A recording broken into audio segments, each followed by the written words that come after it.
तो hello friends and welcome back again at my channel only history, जिसे support कर रहा है आपको ऑफिशियल OHAC। तो जैसे कि आप सब लोग जानते हैं, माय सेल्फ दिव्यांग भारद्वाज क्लास जो मैं यहाँ पे ले रहा हूँ वो है आपकी हिस्ट्री है कंपटीशन एग्जाम की। और कंपटीशन एग्जाम की हिस्ट्री से पहले मैं आपको बता दूं कि CDS सेकंड के फॉर्म जो है वो आपके आ चुके हैं, आप उन्हें भर सकते हैं, ठीक है ना। तो बहुत दिनों का डिले हो गया, उसके लिए मैं बहुत बहुत माफी मांगता हूँ आप सब लोगों से। तो जैसे कि आप सब लोग जानते हैं कि पिछली जो हमने जो क्लास कवर कर चुके थे उसमें चंद्रगुप्त हमारी जो गुप्ता डायनेस्टी हमारी हमने स्टार्ट कर दी थी, ठीक है ना। चंद्रगुप्त फर्स्ट के बारे में हम पूरा कर चुके थे, समुद्रगुप्त के बारे में हम कंप्लीट कर चुके थे। आज हम बात करेंगे चंद्रगुप्त सेकंड की, कुमारगुप्त की, और जूनागढ़ अभिलेख से उससे आगे की बात हम करेंगे कल की क्लास में। क्लास अब जहां तक मैं सोच रहा हूँ कि लगातार करने की कोशिश करेंगे। शायद कल जो है वो क्लास ना हो पाए, क्योंकि कल जो है मैं थोड़ा बाहर जा रहा हूँ, एक ट्रैवल ब्लॉग मैं बनाने जा रहा हूँ। तो इसी के साथ मैंने एक और चीज सोची कि हम एक ट्रैवलिंग जो है क्या कहते हैं ट्रैवलिंग चैनल हम आपका सेटअप करने जा रहे हैं, वो भी आपके अंदर चलेगा ऑफिशियल OHAC के, ठीक है ना। उसमें क्या है कि उसमें आपकी जो है जिस नाम से वो आएगा वो है आपका travelling lovers, not lover it's lovers, travelling lovers. और इसके जो मोटिव रखा है वो हमने रखा है क्या आपका, वो रखा है ट्रैवलिंग विद नॉलेज। यानी कि अगर आप कहीं भी जाते हैं, अगर हम कहीं भी मतलब हम टूर प्लान करेंगे और वहाँ के बारे में आपको कौन कौन सी अच्छी प्लेसेस है उनके बारे में पूरी जानकारी देंगे कि इसकी क्या हिस्ट्री और क्या। दो पार्ट में हम हमेशा जो चैनल जो ट्रैवलिंग ब्लॉग है वो डिवाइड करेंगे। एक शॉर्ट होगा जिसमें कि आपको शॉर्ट नोट्स में एकदम आपको जो है जानकारी उपलब्ध कराई जाएगी, इंफॉर्मेशन कराई जाएगी, ठीक है ना। और एक होगा जो एक 10 से 15 मिनट का होगा, एक 30-35 मिनट का होगा, जिसमें हम अंदर की बात करेंगे, उसके अंदर की बात करेंगे। तो जो आपको पहला व्लॉग होगा वो हम जन्माष्टमी के दिन शूट करने जा रहे हैं, और एक दो दिन में हम उसे ले आएंगे भी, यानी कि सैटरडे संडे को हम उसे अपलोड कर देंगे। तो उसमें क्या होगा, हम जो व्लॉग बनाने जा रहे हैं वो है सुकरताल, जो कि बहुत से बंदे उसके बारे में नहीं जानते। सुकरताल जो जगह है वो मुजफ्फर यूपी मुजफ्फरनगर में एक जगह है जहाँ पे भागवत जो थी वो कलयुग में सबसे पहले सुनाई गई थी। यह एक तरीके से इसे कहते हैं भागवत की जननी जो माने जाता है वो यही प्लेस मानी जाती है। चलिए अब बिना टाइम गवाए आज हम स्टार्ट करते हैं चंद्रगुप्त सेकंड के बारे में। तो आज सब लोग देख सकते हैं यहाँ पे मैंने कुछ नाम लिखे हैं, तो इन नामों के बारे में मैं यहाँ पे बता दूंगा। तो चंद्रगुप्त सेकंड के बारे में जब हम स्टार्ट करते हैं तो इसकी जो बेटी है वो है प्रभावती गुप्ता। इनकी बेटी थी कौन, ये प्रभावती गुप्ता कौन थी, इनकी पुत्री थी, किसकी, चंद्रगुप्त सेकंड की पुत्री थी प्रभावती गुप्ता। इनका एक अभिलेख मिला है जिसे कहते हैं पूना अभिलेख। क्या मिला है, पूर्ण अभिलेख, पूर्ण स्तंभ लेख कह दीजिए, पूर्ण स्तंभ लेख मिला है ना। तो इनका ही पूर्ण स्तंभ लेख मिला है। तो इनके पूर्ण स्तंभ लेख में क्या लिखा है, इन्होंने लिखवाया कि चंद्रगुप्त मौर्य ने अश्वमेध यज्ञ कराए थे। इन्होंने क्या कह दिया, इन्होंने यहाँ एक बहुत बड़ी बात कह दी कि जो आपका समुद्रगुप्त था, जो आपका समुद्रगुप्त था, जो आपके समुद्रगुप्त थे, इन्होंने क्या करा दिया, अश्वमेध यज्ञ। अश्वमेध यज्ञ आप सब लोग जानते हैं भाई क्या होता है, ठीक है ना। अश्वमेध यज्ञ एक ऐसा यज्ञ था कि उसमें घोड़े के उसमें एक मतलब घोड़ा छोड़ दिया जाता था, और जो जो वहां तक जहां तक वो घोड़ा जाता था वहां तक का राज्य उस राज्य का होता था जिसके द्वारा वो क्या घोड़ा छोड़ा गया। अगर जो छोटे को कोई पकड़ता है तो उसको राज्य के साथ युद्ध करना होता था, ठीक है ना। तो इसने क्या कहा, चंद्रगुप्त की लड़की प्रभावती गुप्ता ने पूर्ण स्तंभ लेख में कि समुद्रगुप्त ने अश्वमेध यज्ञ कराया। लेकिन इसी के साथ क्या हुआ कि जो आपके इतिहासकारों में इसके लिए बहुत ज्यादा विवाद है। क्यों, अब मैं बताता हूँ क्यों। आपकी जो हरिसेन है, हरिसेन चंद्रगुप्त सेकंड के टाइम पे, ठीक है ना। तो हरिसेन का क्या था, हरिसेन एक बहुत बड़े लेखक थे, ठीक है ना। लेकिन अब देखो क्या था, हरिसेन जो राजा के कहने पर उनके बारे में लिखता था। भाई हरिसेन एक ऐसा व्यक्ति था जो राजा ने कह दिया कि भाई आप जाके ऐसा लिख के आओ, ठीक है ना। तो वो वैसा लिखता था राजा के कहने पे। तो ये बात आई कि भाई ये चीज हरिसेन ने क्यों नहीं लिखी। भगवती गुप्ता ने क्या लिखा कि भाई समुद्रगुप्त ने अश्वमेध यज्ञ कराया। तो ये सवाल उठता है कि भाई हरिसेन ने क्यों नहीं, तो देखो भले ही एक आदमी है वो अपनी बुराई छुपा ले लेकिन कभी अपनी अच्छाई नहीं छुपाता, यानी कि अपने आप को मान लो कि भाई मैंने दान धर्म किया, ठीक है ना, मैं जरूर लिखूंगा कि भाई मैंने यहाँ इतने रुपए दान दिए। कभी कोई ये नहीं कहता है अरे छोड़ यार कोई बात नहीं, ठीक है ना। कोई बुराई होगी तो जरूर छुपा लेंगे। बहुत कम लोग ऐसे मिलते हैं जो उसे अपनी अच्छाई को छुपाना चाहते हो। तो क्या देखा गया कि भाई हरी सेन ने तो लिखा नहीं तो इसने लिखा, तो इसमें थोड़ा सा वाद विवाद हो जाता है इतिहासकारी के बीच, यानी कि जो आपके आर्कोलॉजिस्ट हैं उनके बीच में थोड़ा सा मतभेद रहता है। फिर दो बुक आती है आपकी, पहली बुक आती है आपकी क्या, देवी चंद्र गुप्तम, देवी चंद्र गुप्तम, और एक आती है आपकी मुद्रा राक्षस।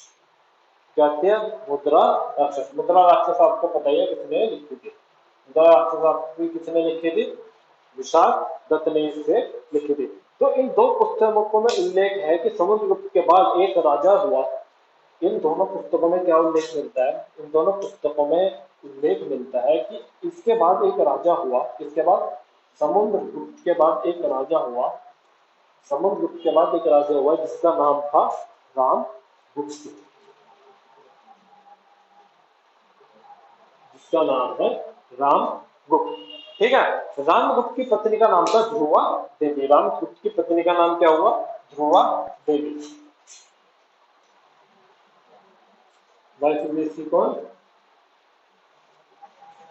ध्रुवा देवी इनकी कौन हुई, इनकी वाइफ हो गई कौन, ध्रुवा देवी इनकी वाइफ हो गई, ठीक है ना। छोटे भाई का नाम था क्या, चंद्रगुप्त सेकंड।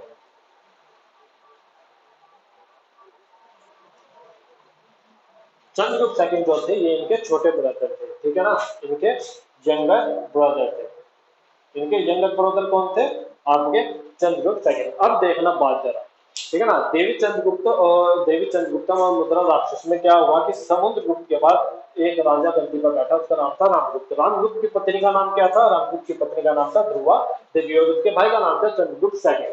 तो चंद्रगुप्त सेकंड के बारे में जानने से पहले हम इसके बारे में जान लेते हैं, रामगुप्त के बारे में, कि भाई आखिरकार क्या हुआ था कि जिसकी वजह से चंद्रगुप्त सेकंड को गद्दी पे बैठना पड़ा, ठीक है ना। अब रामगुप्त क्या था, रामगुप्त बड़ा लापरवाह आदमी, भाई राजा, भाई क्या कहता है गद्दी पर बैठ गया लेकिन काम धाम कुछ कर नहीं, अपना मजे में जिंदगी बिता रहा था, ठीक है ना। कई जगह पर उल्लेख मिलता है कि सपोज से युद्ध हार जाने पर उसने प्रस्ताव रखा कि वो अपनी पत्नी को उन्हें दे देगा, ठीक है ना। देखो कई जगह क्या उल्लेख मिला कि भाई रामगुप्त गया युद्ध में किसके साथ, सखाओं के साथ इसने युद्ध करा, सबों के साथ इसने युद्ध करा। सबों के साथ युद्ध करने के बाद इसका क्या हुआ कि ये हार गया, सबों से ये हार जाता है। सबों से हारने के बाद इसने क्या करा, इसने कहा सबों से कि भाई तुम मेरी पत्नी रख लो लेकिन मेरा राज्य छोड़ दो, मेरे को छोड़ दो, ठीक है ना। कि इसने क्या कहते हैं कि भाई ध्रुवा देवी को तुम रख लो, क्योंकि ध्रुवा देवी बड़ी ब्यूटी वुमन थी, बहुत अच्छी बहुत ब्यूटीफुल वुमन थी। तो इसने कहा कि भाई तुम ध्रुवा देवी को रख लो लेकिन मुझे मेरा राज्य पाठ दे दो और मुझे जिंदा छोड़ दो। तो इस चीज को सुन के चंद्रगुप्त सेकंड को बड़ा गुस्सा आया। चंद्रगुप्त सेकंड को गुस्सा आया तो उसने रामगुप्त की हत्या कर दी और ध्रुवा देवी से शादी कर राजगद्दी पर बैठ गया। अब ये उल्लेख कहाँ मिलता है, ये आपको मिलता है महरौली स्तंभ लेख में। ये उल्लेख कहाँ मिला आपका, ये उल्लेख मिलता है आपका महरौली स्तंभ लेख में। महरौली स्तंभ लेख में यह उल्लेख मिलता है, ठीक है ना। महरौली के नाम से आप सब लोग भी जान रहे होंगे कि महरौली है कहाँ, महरौली दिल्ली, ठीक है ना, जहाँ पे कुतुब मीनार आपको आज के टाइम पे है वो मिलता है दिल्ली, ठीक है ना। तो महरौली स्तंभ लेख में क्या देखने को मिला कि भाई जो रामगुप्त था, रामगुप्त ने सबों से युद्ध करा, वो हारा और उसने प्रस्ताव रखा सबों के सामने कि भाई तुम मैं अपनी पत्नी को मैं दे दूंगा लेकिन तुम मुझे जिंदा छोड़ दो, मेरे राज्य को कोई हानि ना पहुंचाओ। इस चीज को सुनकर चंद्रगुप्त सेकंड में गुस्सा आया, उसने रामगुप्त की हत्या करी, ध्रुवा देवी से शादी करी, सबों से युद्ध करा, दुबल से जीता और ध्रुवा देवी को अपने पास रखा। इसके बाद चंद्रगुप्त सेकंड ने विक्रमादित्य की उपाधि भी धारण करी। किसने, चंद्रगुप्त सेकंड ने विक्रमादित्य की उपाधि भी धारण करी। किसने, चंद्रगुप्त सेकंड ने विक्रमादित्य की उपाधि धारण करी। विक्रमादित्य का मीन्स है सूर्य के समान पराक्रमी, सूर्य जितना पराक्रमी, सूर्य जितना बलिवान, ठीक है ना। इसके मैथ में दो, अब देखो ये कंप्लीट हो गया। अब देखो ये तुम्हें 9 नाम दिख रहे होंगे, 1 2 3 4 5 6 7 8 9। तो ये थे इसके 9 रत्न। 9 रत्न और कहाँ पे मिलते हैं जरा बताना, नवरत्न आपके अकबर के टाइम पे मिलेंगे, ठीक है ना। तो ये थे इसके 9 रत्न। किसके? आपके चंद्रगुप्त सेकंड के 9 रत्नों की बात कर लेते हैं। पहला 9 रत्न का नाम था अमर सिन्हा। अमर सिन्हा। अमर सिन्हा कौन थे? अमर सिन्हा थे एक बहुत बड़े पोएट, जिन्होंने क्या लिखी थी? जिन्होंने लिखी थी अमर कोश। ये कौन थे? ये थे पोएट। मैं लिख देता हूँ आगे, ठीक है ना। जैसे आपके कौन? ये थे आपके पोएट जिन्होंने लिखी थी अमर कोश, ठीक है ना। अमरकोश नाम की जो बुक है वो इन्होंने लिखी थी। फिर आते हैं आपके धनवंतरी। धनवंतरी ये कौन थे? ये थे आपके बहुत बड़े फिजिशियन। अब फिजिशियन कौन? फिजिशियन क्या कहने का मतलब एक तरीके से डॉक्टर मान लो, ठीक है ना। ये तो बहुत बड़े डॉक्टर धनवंतरी। फिर थर्ड आते हैं आपके हरिसेन। हरिसेन के बारे में मैंने बता दिया। हरिसेन कौन थे? हरिसेन वो व्यक्ति थे जो राजा के कहने पे उनके बड़े बड़े अभिलेख लिखा करते थे। फिर डी आ गया आपका कौन? कालिदास। कालिदास के नाम से आप सब लोग जानते हैं कि ये कौन थे? ये भी एक पोएट ही थे, ठीक है ना। ये भी एक पोएट ही थे, ठीक है। उसके बाद अब आ जाते हैं कहाँ पे? कहा पनका पे। कहा पनका। देखो कहा पनका कौन थे? कहा पनका थे एस्ट्रोलॉजर। कहा पनका थे? कहा, ओ सॉरी हरिसेन जी भाई, ये सभी एक गलती हो गई, वो मैंने कालिदास की जगह एक्सप्लेन कर लिखा। कहा पनका थे एस्ट्रोलॉजर। एस्ट्रोलॉजर मान ले आज के टाइम पे जिन्हें ज्योतिषी बोलते हैं वो, ठीक है ना, जो ग्रहों की दशा वगैरह बताते हैं, ठीक है। फिर है आपके, उसके बाद आते हैं आपके शंकु। शंकु कौन थे? शंकु थे आपके आर्किटेक्चर, यानी कि इंजीनियर। उस समय के जो बिल्डिंग वगैरह बनाते थे वो थे आपके शंकु। फिर आपके आते हैं नेक्स्ट वारामीरा। वारामीरा ये थे जिन्होंने ये थे एक एस्ट्रोलॉजिकल राइटर, यानी कि एस्ट्रोलॉजिकल राइटर यानी कि एस्ट्रोलॉजिकल राइटर यानी कि ये भी एक ज्योतिषी थे, लेकिन ये ज्योतिषी के ऊपर किताब लिखते थे। इनकी जो फेमस बुक है, एक तो है आपकी पंच सिद्धांतिका। पंच सिद्धांतिका एक बुक है इनकी, ठीक है ना। फिर एक भरित संहिता। भरित संहिता। भरित संहिता, या जिसे हम कह देते हैं भरित जटका, ठीक है ना। नाम लिख देता हूं मैं, चलो छोड़ो, याद कर लो, याद कर लो। आई थिंक पहला नाम है आपका पंच सिद्धांतिका। पंच सिद्धांतिका। पंच सिद्धांतिका। पंच सिद्धांतिका, चाहे लिख लो पंच सिद्धांतिका पहली बुक। सेकंड बुक है इनकी भरियत संहिता। भरियत संहिता, या जिसे हम बोलते हैं भरियत झटका। JATA जाता का, ठीक है ना। फिर है आपका नेक्स्ट आता है आपका वारा रुचि। वारा रुचि। वारा रुचि कौन थे? वारा रुचि थे एक बहुत बड़े ग्रामीण थे और संस्कृत स्कॉलर थे। बहुत बड़े ग्रामीण और संस्कृत स्कॉलर, बहुत बड़े ग्रामीण और संस्कृत स्कॉलर थे आपके वारा रुचि। और नेक्स्ट जो आते हैं वो आपके आते हैं विठल भट्ट। विठल भट्ट थे बहुत बड़े म्यूजिशियन, यानी कि जादूगर। विठल म्यूजिशियन थे उनके यहाँ के जादूगर, ठीक है। तो जहाँ पे आपका एक और टॉपिक आपका हमने जो है वो कंप्लीट करा, वो है आपका चंद्रगुप्त सेकंड। अब हम बात करें कुमार गुप्त की। किसकी? कुमार गुप्त की हम बात करेंगे। चलो कल की भी क्लास हम कर ही लेंगे, कोई बात नहीं, कल की भी क्लास हम टाइम निकाल कर कर लेंगे, ठीक है ना। ब्लॉग बना के मैं कोशिश करूंगा कि रात को मैं बनाऊं और रात में ही मैं अपलोड कर दूं, ठीक है। तो अब हम बात करेंगे आपकी इसके बाद कुमार गुप्त, किसकी? कुमार गुप्त की। और हाँ, एक और चीज जो मैं इंपॉर्टेंट बता दूं कि चंद्रगुप्त सेकंड के टाइम पे ही ना कौन आया? फाहियान। फाहियान नाम सुना होगा, बहुत बड़ा चाइनीज वो था, क्या कहता है, तो क्या कहता है, मतलब कि एक बहुत बड़ा ट्रैवलर था जो हिंदुस्तान आया था 399 AD में। इनके समय में भारत आया, परंतु अपनी किताब में गुप्त वंश में इसके राजाओं के बारे में कोई वर्णन प्राप्त नहीं होता। देखो कितनी बड़ी बात हो गई। क्या हुआ? ये आया कौन? फाहियान आया। फाहियान। फाहियान 399 AD में कहा आया? हिंदुस्तान आया इनके टाइम पे, गुप्तों के टाइम पे। लेकिन सबसे बड़ी बात क्या होगी कि इसने अपने किताब में कहीं भी गुप्त वंश के बारे में वर्णन नहीं लिखा। ऐसा बोला जाता है कि जो फाहियान आया था यह आया था आपका जो आपका बुद्धिज्म या जैन धर्म था उनके बारे में जानकारी इकट्ठे करने। तो इसने किसी भी इसने कोई जहां जहां से ये होता गया वहां वहां के बारे में बताता गया, भाई ऐसे हुआ ऐसे हुआ। तो मेरी शायद ये यहाँ पे ना आया हो, इसके आसपास के क्षेत्र में आया हो, यानी कि जहां से ज्यादा जानकारी मिली है वहां पे गया हो, ठीक है ना। ऐसा माना जाता है। ये भी माना जाता है कि मतलब एक तरीके से जहाँ पे इधर धर्म के बारे में जानने को मिला, इसने वहां से अपनी बुक लिखी और कहीं किसी ने अपनी बुक नहीं लिखी। ठीक है, अभी इसे आपका चंद्रगुप्त सेकंड के बारे में हम कंप्लीट कर चुके हैं। अब हम बात करते हैं कुमार गुप्त की। तो अब हम बात करते हैं आपकी किसकी, कुमार गुप्त की। कहाँ तक हम कंप्लीट कर चुके हैं? आज हमने चंद्रगुप्त सेकंड देखा, कल कुमार गुप्त का हम देखते हैं। चंद्रगुप्त सेकंड मैंने अभी जस्ट कंप्लीट करा, ठीक है ना। बात बताई कि बच्चे चंद्रगुप्त सेकंड आपका कैसे राजा बना। ठीक है, अब हम बात करते हैं कुमार गुप्त की। देखो कुमार गुप्त भी एक बहुत बड़ा राजा हुआ इस टाइम का। इसने उपाधि धारण करी महेंद्र आदित्य। क्या उपाधि धारण करी? महेंद्र आदित्य की इसने उपाधि धारण करी। किसकी? महेंद्र आदित्य की इसने उपाधि धारण करी। किसकी उपाधि धारण करी? महेंद्र आदित्य। महेंद्र आदित्य की इसने उपाधि यहाँ पे धारण करी। फिर नालंदा विश्वविद्यालय की नींव इसने ही रखी, यानी कि इसने ही इसकी स्थापना कराई। किसकी? नालंदा विश्वविद्यालय। कहाँ पे पड़ता है? आपका बिहार। देखो इमेज भी आ रही होगी आपके पास। ये जो इमेज है ये मैंने मैथ से यानी कि आपका इंटरनेट से मैंने उठा रखी है। नालंदा विश्वविद्यालय, देखो कि आज के टाइम पे ये इस तरीके की थी, उस टाइम पे बहुत भव्य थी।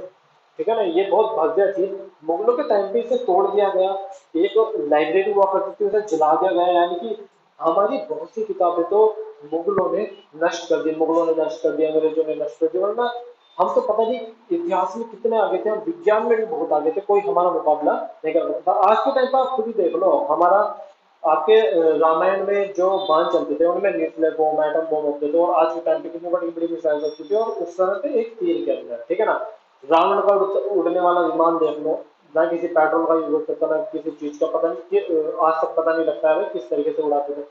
तो सबसे बड़ा एग्जाम्पल देख लो जीता जागता, जो श्रीलंका से हिंदुस्तान के बीच में जो पुल है, जहाँ पे वो पत्थर तैरता है, वो पत्थर आज भी है एक मंदिर में। वहां पे उसे उसके भगवान राम का नाम है, और वो आज भी पानी में तैर रहा है। ये नहीं पता क्या साइंस है क्या नहीं। बहुत ही ऐसी साइंस है जिनके बारे में आज तक लोग बागों को नहीं पता लगा। एक कल मैं देख रहा था एक वीडियो में मैंने देख के मैं भी बहुत चक्कर आएगा कि कहीं पे वोल्केनो फटा होगा आज से करीबन 2500 साल पहले। तो वहां के जो व्यक्ति है ना, वो पता नहीं कौन से मेटेरियल में चेंज हो गए, यानी कि उनके दांत वगैरह आज भी सलामत है। मतलब एक तरीके से कह लो कि मतलब जैसा ऐसा है ना, तो ऐसे का ऐसे ही रहेगा। पता नहीं अलग ही मटेरियल में भी कन्वर्ट हो गए उसके फटने से, उनके मतलब कुछ रेडिएशन हुआ क्या हुआ, तो वो अलग ही मटेरियल में। तो भाई साइंस का हम नहीं पता कर सकते किस तरीके की साइंस है। ठीक है ना। फिर नालंदा विश्वविद्यालय की इसने स्थापना की।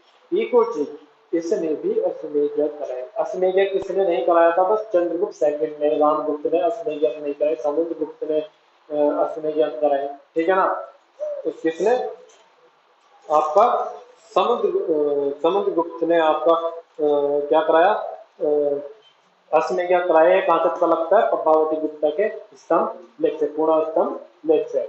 फिर हुणों के आक्रमण यहाँ पे होने लगे। हुण हुण या हणु या हुणा जिन्हें बोलते हैं, हुणों का आक्रमण यहाँ होने लगा। ये हुण कौन थे? हुण थे विदेशी व्यक्ति। विदेशियों के यहाँ पे आक्रमण इसके टाइम पे स्टार्ट हो गए। इसके टाइम पे किसके अटैक शुरू हो गए?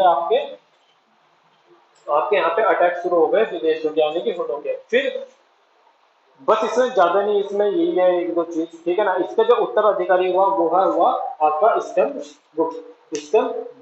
स्कंदगुप्त इसका क्या हुआ? स्कंदगुप्त इसका उत्तराधिकारी हुआ।